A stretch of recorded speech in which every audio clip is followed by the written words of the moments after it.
Olá, estamos iniciando mais um programa Conhecendo o Ministério Público. O Constitucional de Justiça regulamentou no mês de julho a criação do Banco Nacional de Mandados de Prisão, instituído pela Lei 12.403, que alterou o Código de Processo Penal. Os tribunais estaduais têm o prazo de 6 meses para regulamentar o próprio banco de mandados de prisão, que, uma vez alimentado pelos juízes, automaticamente repassará as informações ao Banco Nacional.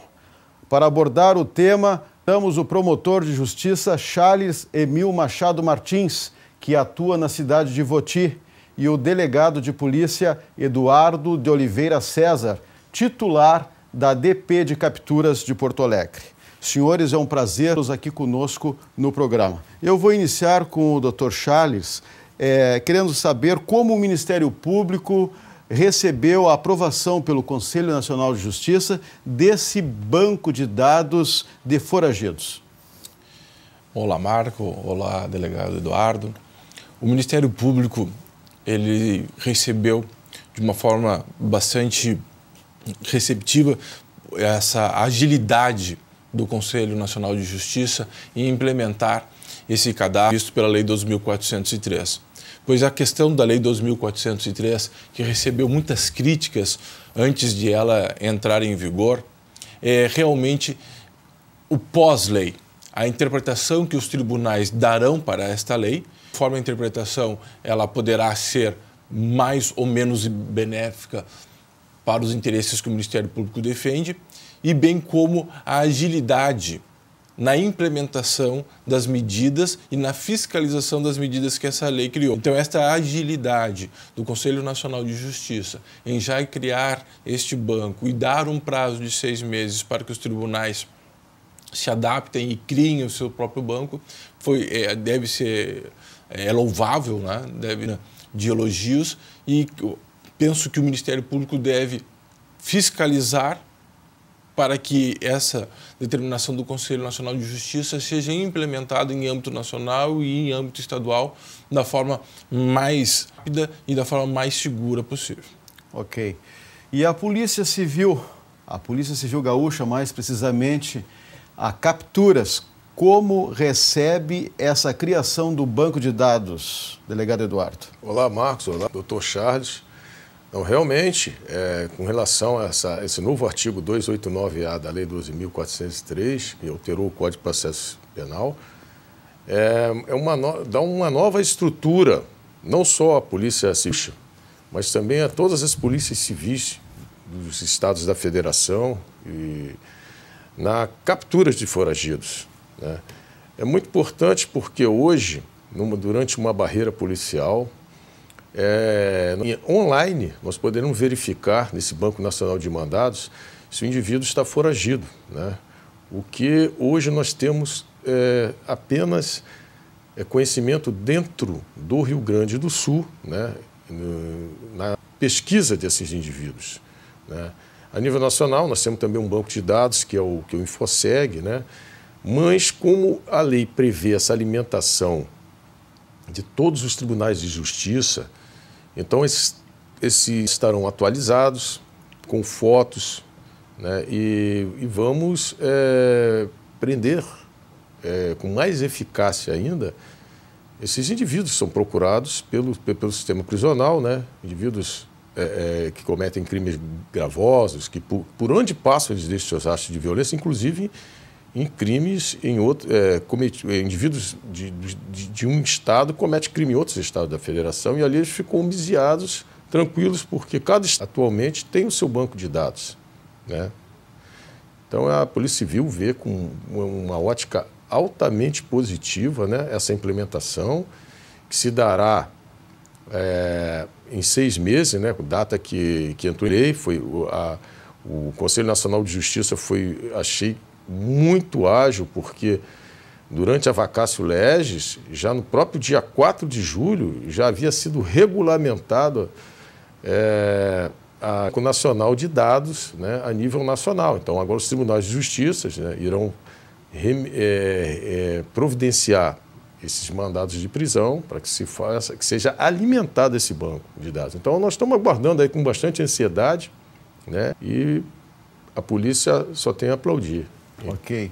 Doutor Charles, como o senhor frisou, a criação desse banco de dados foi determinado pela Lei 12.403 deste ano.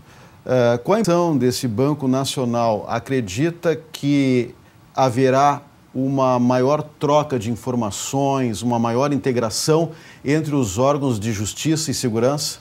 Eu acho que a lei propõe isso. Essa troca de informações, não se tratar, porque a informação no mundo atual, ela é muitas vezes concebida como um instrumento de poder. Então, por vezes, a polícia tem uma informação, ela não compartilha com o Ministério Público tem uma informação e não compartilha por instrumento de poder. E eu acho que o que tem que se incentivar entre as instituições é a parceria, é a união, que nós unidos, Ministério Público, polícia, teremos alguma chance de combate aqui, separados, cada um no seu fronte, sem uma interligação, essa possibilidade resta muito diminuída. Nós temos casos na história aqui do Rio Grande do Sul e numa história não muito distante que revela a total e constrangedora ineficiência e incompetência do Estado. Marcos, só para te lembrar um caso, até o delegado Eduardo talvez saiba mais detalhes e possa me lembrar mais. Aquele indivíduo que eu acho que foi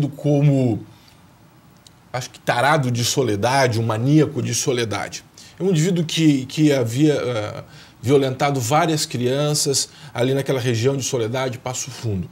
Pois bem, ao que me lembro, e é uma notícia que tenho através da imprensa, esse indivíduo chegou a estar perante uma delegacia de polícia, envolvido numa briga de bar, um porte de arma branca.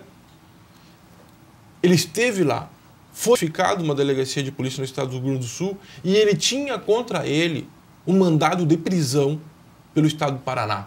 Ou seja, o Estado deu um atestado total, o Estado, não o Estado do Rio Grande do Sul, o Estado enquanto Brasil, deu um atestado total de incompetência, porque ele teve perante uma delegacia de polícia alguém que era foragido em outro Estado, que nós soltamos e depois cometeu crimes bárbaros, crimes irreparáveis. Com esse cadastro, com esse Banco Nacional, essa é uma situação que vai acontecer mais, porque se o indivíduo comparece uma delegacia de polícia e se identifica, vai aparecer que ele está dentro do banco. Porém, nós não podemos pensar que essa é a regra, que os foragidos, na total crença da impunidade, vão das delegacias de polícia para registrar a perda de um documento ou envolvidos num crime de menor potencial ofensivo, como aconteceu nesse caso. A maioria dos casos de busca, nós temos que ir nas vilas, nós temos que fazer barreiras nas ruas. É assim que se captura os...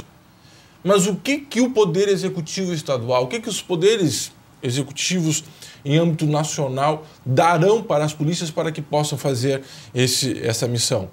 É preciso aparelhar as polícias, é preciso dar computadores, colocar computadores nos veículos, que a polícia possa não ter que levar um indivíduo suspeito para a delegacia de polícia, desarticulando toda uma atividade de rua.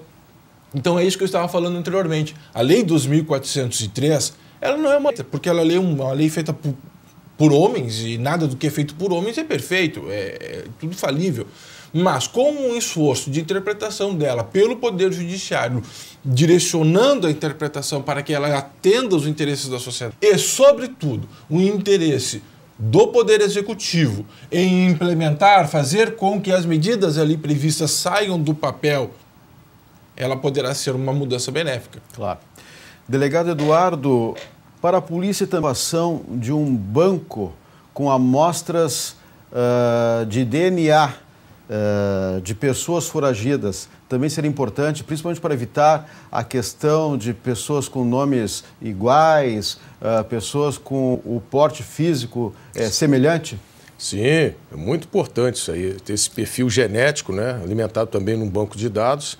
Estamos aguardando também essa criação desse Banco Nacional de DNA, que será fundamental não só para isso, em homônimos e pessoas com essas características, com as mesmas características, mas também casos de apuração de crimes, porque sabemos que grande parte da massa carcerária que ganham as ruas, eles cometem crimes, né? E no local por exemplo, no local de homicídio lá, na coleta de material pericial lá, entrando esse banco de dados, nós já vamos saber quem é uma prova técnica, inconteste, né? Quem é o autor ou os autores. Então, isso aí é uma ferramenta para a polícia, para o Ministério Público também, porque a polícia cada vez tem que ficar mais científica. E nós aplaudimos também, aguardamos, né, essa criação do Banco Nacional de Dados do DNA, de pessoas que já regressas do sistema penitenciário, e vai ser excelente para a investigação policial. Claro. Agora, o essencial de tudo isso que o senhor estava falando, doutor Charles, é que os dados serão revistos, eles serão atados, quer dizer, a ficha ela será completa.